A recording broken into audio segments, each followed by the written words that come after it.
മലയാളത്തിലെ ഏറ്റവും മികച്ച ഭക്തിഗാന രചയിതാവ്, രചനയുടെ രസതന്ത്രം നന്നായി അറിഞ്ഞൊരാൾ ആണ് എസ് രമേശൻ നായർ.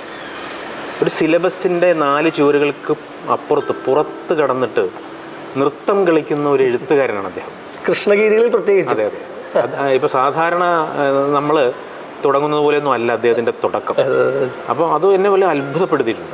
അപ്പോൾ അങ്ങനെ ഒരാളെക്കുറിച്ചൊരു കവിത എഴുതാൻ പെൻഡോർച്ചിലെ ശ്രീ ഹരിദാസ് ചേട്ടൻ എന്നോട് പറയുകയാണ്. ശ്രീ ഹരിദാസ് ജി പറഞ്ഞതുകൊണ്ട് മാത്രമാണ് ഞാൻ രമേശൻ നായരുടെ ആ കവിത ധ്യാനത്തോടെ എഴുതിയത്.